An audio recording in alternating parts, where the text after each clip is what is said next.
was, who somehow supported your movement, somehow supported Honorable Robert Chagulanyi, but he said during his lifetime that having Honorable Chagulanyi come 2021 won't be a good move, but he's a good guy who can come in 2026. What's your comment on that? For starters, General Kasirye he never missed his word. He said whatever he wanted to say, and that was his opinion. Because at the end of the day, we cannot always assume that President Museveni still has time. His time is up. You cannot, 35 years cannot become 40 years. What he didn't do in 35, he cannot do in 40. But he's a man who had so many statements. I was watching one of his videos where they were talking of people who are patriotic in Uganda, and he said there are no patriotic people in Uganda. And they referred to him to President Museveni. He said, all those are thieves. He said, don't even call me patriotic, because there is no people who are not willing to fight, do things for their country, but are more interested in enriching their pockets. They are not patriotic. I think he's someone, if we are going to remember him, he was never afraid to say whatever he wanted to say, even if it rubbed President Museveni the wrong way. Because he served in government, he was a governor. I think he called himself governor. That was Muwonge district, and then when he retired from active politics, and then retired again from the army, he kept saying whatever he wanted to say, even if it rubbed Museveni the wrong way. That's one thing I liked about him.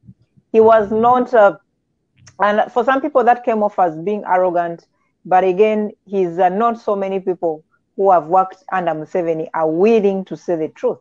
People always love sugarcoating or buttering whatever they have to say because they don't like rubbing the old man the wrong way. But Kasirye Gwanga, even to his time of death, he said whatever he wanted to say. He was never afraid to say anything, even if it hurt the president. And if we are naming people who are patriotic, people who love their country, people who are willing to say whatever they say, he was one of them. At the time of his death, if people can remember, he had started a campaign to start fighting people who are cutting down forests. I don't know that is exactly, sorry, the very question I was going to ask you. The legacy of planting trees. What do you think is going to happen? Do you think people are going to keep up the spirit that we need to save the environment? Do you think people are going to keep up the spirit that, well, we are in opposition, we are in the government, let's work together to make sure that at least each one can plant a tree to save the future generation? Uganda, where it is, they need to think seriously about the environment. There is a lot of deforestation has happened in Uganda. For reason, people are cutting trees for charcoal, people are cutting trees for, and I applaud the general. May he rest eternal peace. Whatever the venture he was going on, or he was doing was the right one. Government has failed completely to sensitize Ugandans. Because if it was a government initiative to make sure that every homesteader at least plants 5 trees or has a tree or 2 trees in their backyard, it makes a lot of sense. You have, if you still having, right. I think it's of recent that we've started having mudslides in some of the areas that are where people are building on slopes of the mountains and all those and such areas, just because. And these mudslides are not happening because they used not happen 30 years ago. They are largely happening because there's been a great deforestation. People have been cutting down trees for one reason or another. So the cause was right, the cause was genuine. And I think as people in government, before even waiting for position, and what I would encourage right now, people in opposition right now, even the leader of People Power, Bobiwine, is to encourage the supporters, encourage them, come out and encourage them to plant a tree. Let everyone, even if you don't plant any other tree, plant a tree that you'll benefit from. Plant an avocado tree, because at the end of the day, you're gonna eat avocados from those trees. And living in a country where you buy 1, 2, 3 avocados at almost 20,000 shillings, if I convert it to Ugandan money, when you go to a store, 3 tiny avocados, I get them for, if I convert it to Ugandan shillings, about 20,000 or even more. I start now to appreciate, some of those fruits. Here, I know where you live, it's hard to get jackfruit. One time when I went to buy jackfruit, just a small portion of jackfruit was almost $15. And I'm like, for $15, if I convert it in Ugandan money, I would get like a full, without being cut in pieces. I'll get like 3-4 jackfruits of that.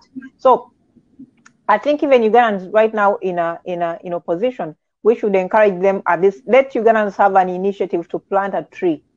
Maybe every year, let it be an initiative, because at the end of the day, you're gonna have Uganda turn into a semi-desert, because there's a lot of, you've had drought seasons coming on where a number of months people have not had water, because there's a lot of deforestation that has taken place, and we should not take lightly. Correct. And the government is not going to do anything. That's one, because the government, when you look at the biggest culprits of deforestation, it is government. It is people who are in government. It is people who give licenses. You've seen there's, I think part of Mabila was given to grow sugarcane, but sugarcane to the environment, it does nothing.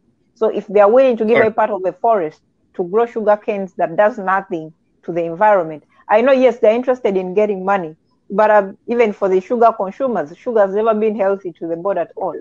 So at the end of the day, I think it is going to take, we know government has failed. Now it is going to take us as opposing government to start encouraging, because some of these initiatives are doable. Because if you can pass over the information to the masses and let them know the importance of at least having trees within their backyard. You've seen so many times whenever it rains, people's houses end up being de-roofed. And why is it happening? Because there are no trees to play as safeguards in case these strong winds come up. So I don't even know. And sometimes I wonder, let me finish up. Sometimes I wonder if Uganda ever gets some of the, I know right now we are moving into summer. Some of the areas that don't get winter, especially areas like Florida, they are going to go into, you know, they have those hurricanes and all that. Hurricanes and all that. If hurricane happen in Uganda, because these areas, we've seen communities being wiped out completely. An entire community, all houses down on the floor. And then they have to rebuild the community again. So yeah, I think our leaders, some of them are exposed, they've been able to travel, they watch TV, they see all these things. They should, how long is it gonna take them? Just imagine they have a hurricane and it just happens around Kampala. How many buildings is it gonna take down? And how long is it gonna take them to rebuild back Kampala? So these are things people are going to start considering.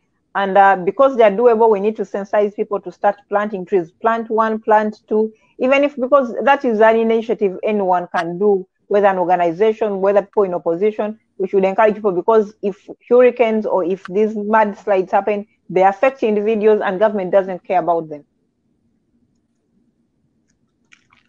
All right, so let me bring in Richard on that point. Richard, if I ask you, I would take you as a veteran. You have been there since the times of the Kasile Gwangas and